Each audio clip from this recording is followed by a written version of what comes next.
High! আজ প্রায় ১ যুগ পর আমি তোমাদের সাথে একটা ড্রয়িং এর ভিডিও শেয়ার করতে চলে এসেছি। আসলে এখন আর এই সমস্ত কাজকর্ম আমার সচরাচর করা হয়ে ওঠে না। কিন্তু আজ কিন্তু একজনের আবদারেই আমি এই পিঁড়ি দুটো নিয়ে বসেছি আঁকার জন্য।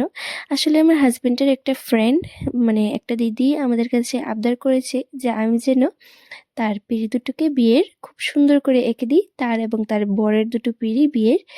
তো যাই হোক এখানে ঠাকুরের নাম নিয়ে বসে পড়েছি কিন্তু আঁকতে। মনে কিন্তু প্রচণ্ড ভয় কাজ করছিল, কারণ তার স্পেশাল দিনের সাক্ষী আমিও হতে চলেছি।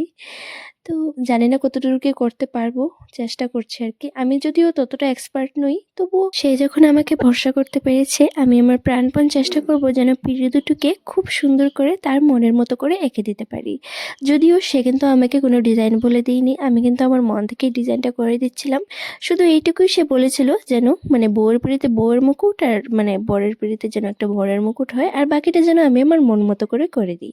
তো যাই হোক এখানে কিন্তু আমি সবগুলো ক্লিপ তোমাদের সাথে পারফেক্টলি ভাবে শেয়ার করতে পারবো না, কারণ ভিডিওটা যেহেতু আমি একা একাই করছিলাম।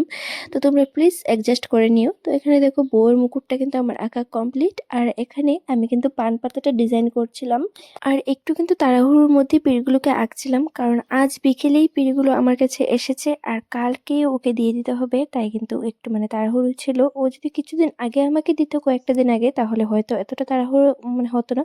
তো যাই হোক ড্রয়িং করতে আমার কোনোদিনই ক্লান্ত লাগে না। সারাদিন নাওয়া খাওয়া ভুলে আমি ড্রয়িং নিয়ে বসে থাকতে পারি। যেমন দেখো পিঁড়িগুলোকে পাওয়ার পরে কিন্তু আমি এখানে মানে আঁকাআঁকি স্টার্ট করে দিয়েছি। এখানে দেখো তোমাদের সাথে কথা বলতে বলতে আমার কিন্তু বউয়ের পিঁড়িটাও মোটামুটি আঁকা কমপ্লিট। আর দুটো বর্ডার ডিজাইন করলেই কিন্তু মানে বউয়ের পিঁড়িটা কমপ্লিট হয়ে যাবে। তো আজকের মতো এইটুকুই। দেখা হচ্ছে কিন্তু আবার নেক্সট পার্টে পিঁড়ি দুটোর ফাইনাল লুক নিয়ে। টাটা!